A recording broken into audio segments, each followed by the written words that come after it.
Hi, everyone. As we start our series on David, the life of David, and we'll be looking at the Psalms as well, um, I just want to give a little bit of a preamble. I'm very interested in the way that God sees David as a man after his own heart. You know, there can be no greater testimony than that. A man or a woman after God's own heart. What a compliment. David was Israel's greatest king. He was a young shepherd who, through obedience and a repentant heart, rose to prominence. And I think, God's not looking for perfection in men and women. He's already found that in his son. He's looking for a people who, like David, are willing to humble themselves and serve. God's looking for those who unashamedly worship him as David worshipped him.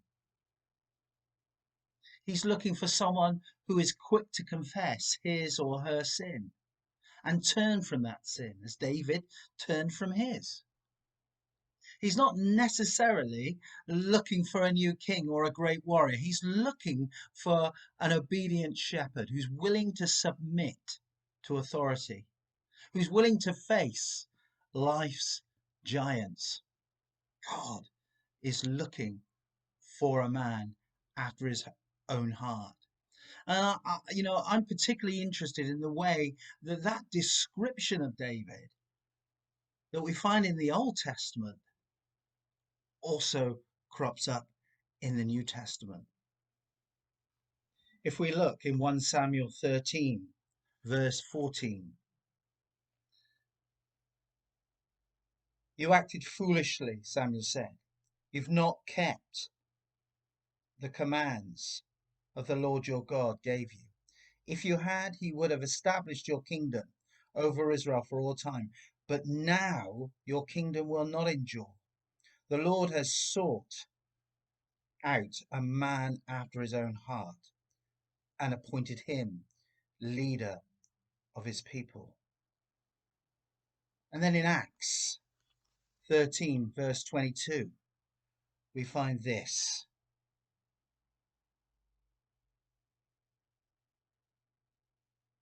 "After removing Saul, he made David their king. He testified concerning him, 'I found David, son of Jesse, a man after my own heart.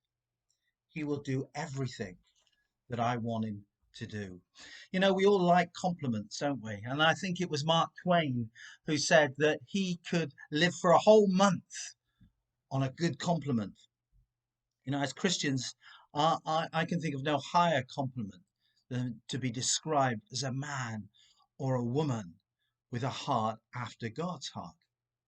When that compliment comes from God himself, we better sit up, hadn't we? We better take notice. Here's a person whose life we can all profit by studying. And that's God's description of David. This is a man after my own heart. Acts 13, verse 22. 1 Samuel 13:14. Now, why would God put such a high affirmation on this man? How can I have a heart after God's own heart, like David had? Well, when we first encounter David, he's tending his father's sheep, a job his older brothers looked down on. David's father didn't even consider David important enough to be included at the big event with Samuel in Samuel 16, verse 11. But God saw David's faithfulness. He saw David's faithfulness in the seemingly unimportant tasks. It was part of his apprenticeship for leading a nation. He took his job seriously. When a predator attacked one of the sheep, a bear or a lion, David didn't shrug his shoulders.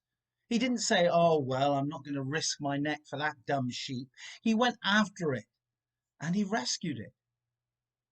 Later on, Saul heard of David's skill as a musician and he summons him to the palace. I'm sure that as David played his harp out in the fields, he never dreamed that it would someday open the door for him to play before King Saul. But when it did, David served well in this more important task. And then comes the war with the Philistine. David's older brothers join Saul on the battlefield. But where's David? He's back tending his father's sheep again. He's serving as an errand boy for his father. When Jesse wanted David to go and find out about his brother's welfare, he carefully makes provision for his shepherding responsibilities and obeyed his father. And he obeyed his father without complaint. When David got to the battlefield and heard of Goliath's blasphemous challenge, he began asking some questions. And sometimes those kind of questions can threaten us. And they certainly threatened David's older brother, who put David down with a sarcastic question. Now, David could easily have returned insult for insult. Some battle, you cowards. Why don't you go out after Goliath? But instead, David held his tongue. He's learning obedience in his speech. Now, none of these things in isolation represent any big deal, but they all combine to show that as a teenager, David was learning something. He was learning to be obedient to God.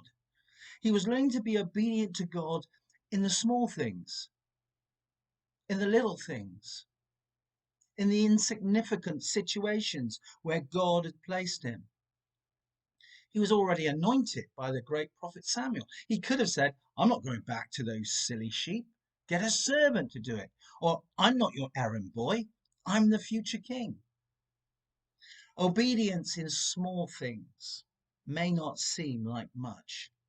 But it's like the small strands that are woven together to make a rope, those cords in Ecclesiastes.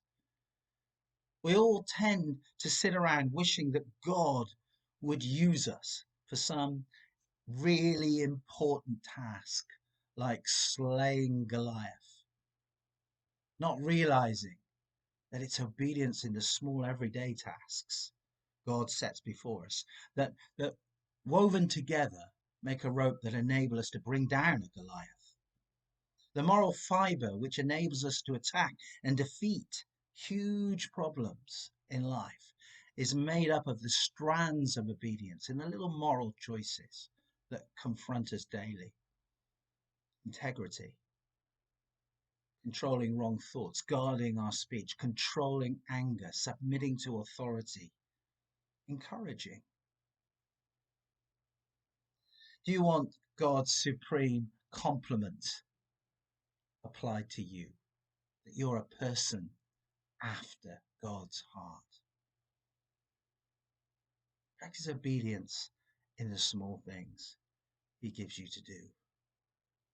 That's how God developed David from a shepherd boy to a great king. And every person, I believe, who has a heart after God's heart must walk the same way.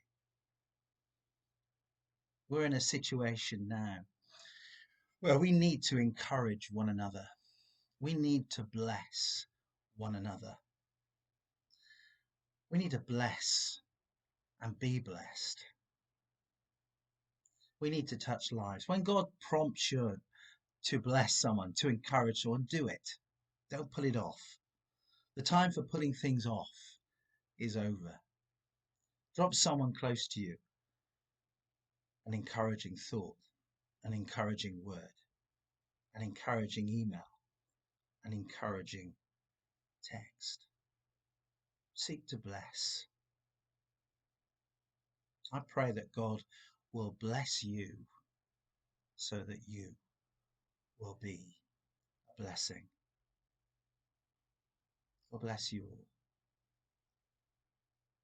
In Jesus' name.